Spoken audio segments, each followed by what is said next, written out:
akan bersama-sama belajar firman Tuhan ya. Di beberapa hari sebelum Salah Sangihe akan melaksanakan acara puncak dari perayaan Paskah. Tapi sebelum kita membuka firman Tuhan dan sebelum kita berdoa, kita akan menyanyikan satu lagu dengan judul Karena Salibku. Hanya Kau Tuhan di hidupku, Kau berikan hidup yang baru. Darah-Mu menyucikan, pulihkan hatiku. Ku nyatakan Kaulah segalanya. Engkaulah sumber pengharapan, kuasa-Mu sanggup menyembuhkan. Jiwaku pun berserah hanya kepadamu, Yesus, Kaulah segalanya. Karena salib-Mu ku hidup, karena salib-Mu ku menang.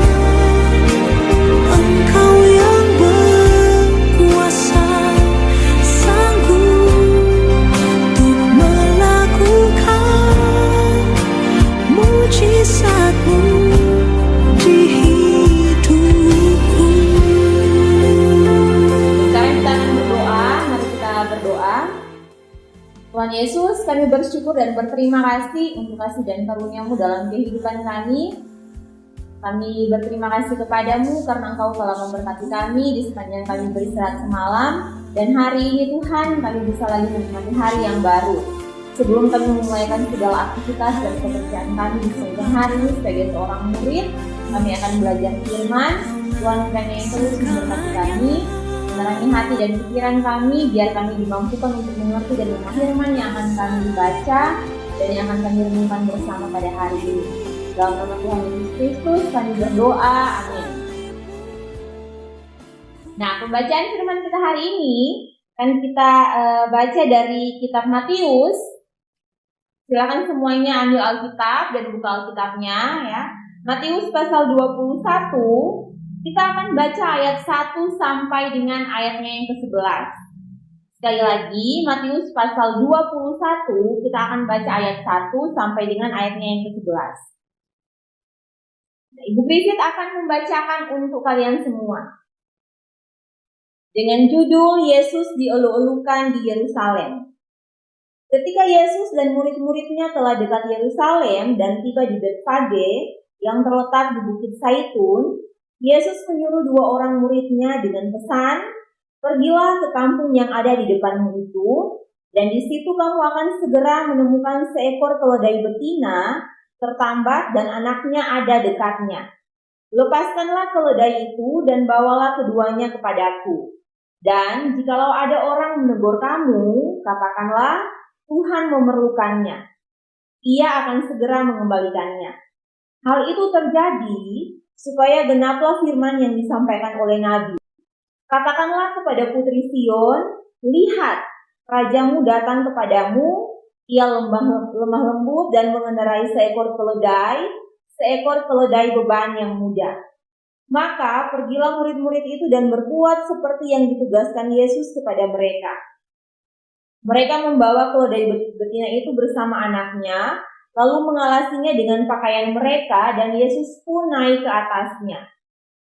Orang banyak yang sangat besar jumlahnya menghamparkan pakaiannya di jalan. Ada pula yang memotong ranting-ranting dari pohon-pohon dan menyebarkannya di jalan. Dan orang banyak yang berjalan di depan Yesus dan yang mengikutinya dari belakang berseru, katanya, "Hosana bagi anak Daud, diberkatilah dia yang datang dalam nama Tuhan, Hosana di tempat yang maha tinggi." Dan ketika ia masuk ke Yerusalem, gemparlah seluruh kota itu dan orang berkata, "Siapakah orang ini?" Dan orang banyak itu menyahut, inilah Nabi Yesus dari Nazaret di Galilea. Nah, sampai di ayat 11 pembacaan firman kita pada pagi hari ini.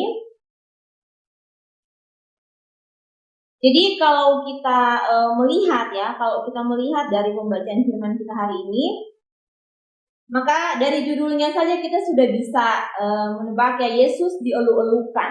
Dielu-elukan ini sama seperti sinonimnya itu sama seperti dipuji ya, disanjung, dimuliakan ya. Nah, biasanya orang-orang yang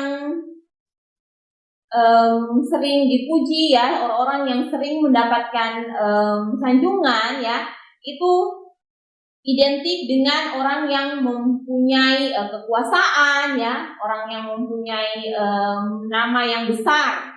Nah, di sini orang-orang Israel pada zaman itu, mereka menantikan kedatangan seorang raja yang dijanjikan.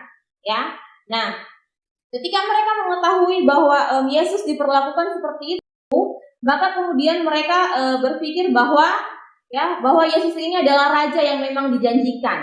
Nah, gambaran orang pada zaman itu tentang seorang raja ya, sampai dengan hari ini juga, bahwa seorang raja itu dia harus berbadan tegap ya, dia harus kelihatan gagah. Dia juga mengendarai kuda ya, kuda yang gagah juga.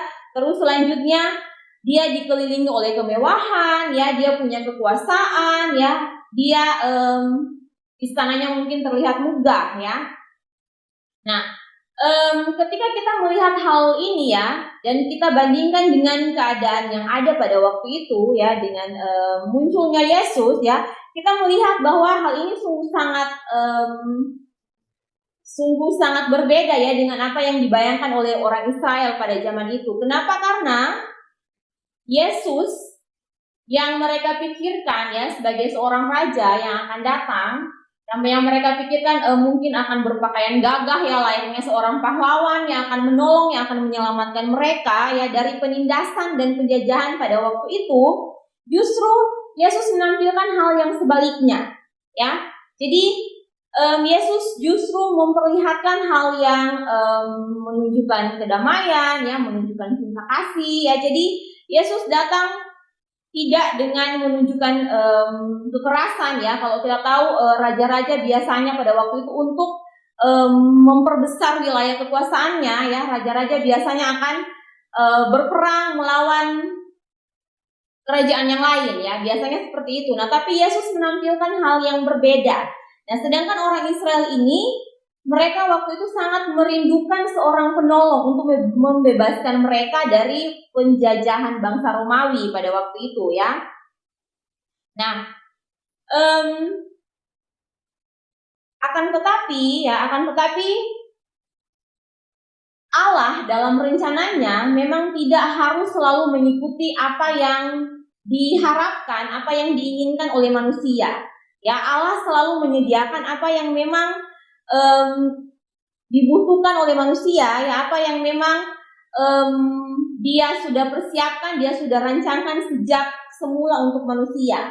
Ya, nah kalau kita baca lagi dari teks Alkitab tadi, ya di situ itu dibilang bahwa Tuhan Yesus justru memilih menaiki keledai. Ya, di situ itu ada dua jenis keledai. Yang pertama itu keledai betina ya, dan berikutnya ada juga anak keledai yang masih muda ya.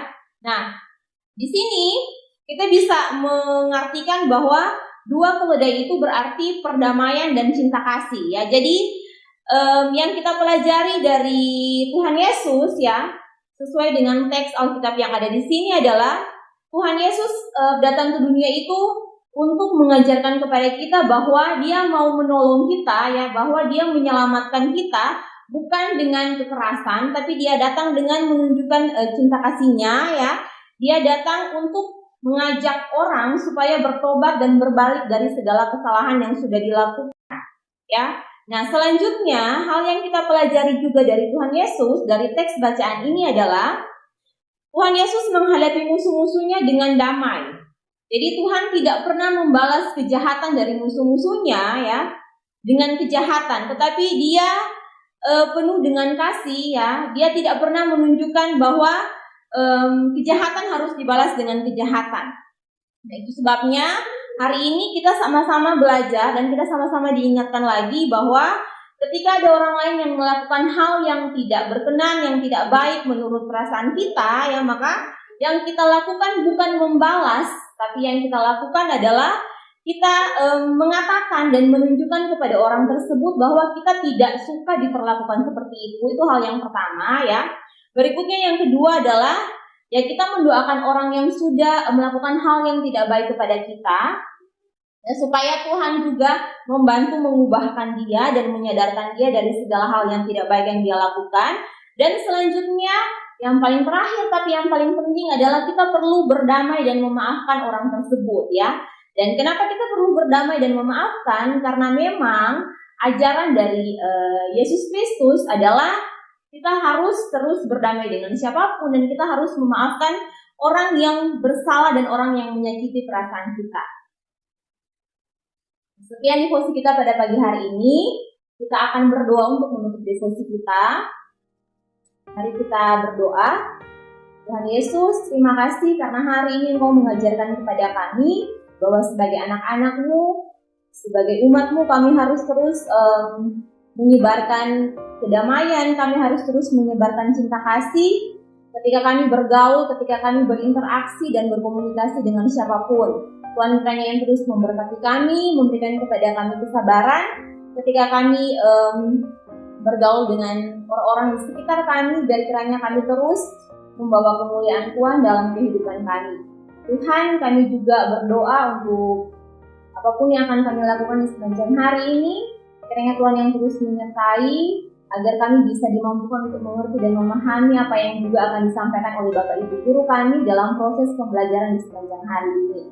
Tuhan Yesus, ini doa kami kepadamu, dalam nama-Mu kami berdoa, amin.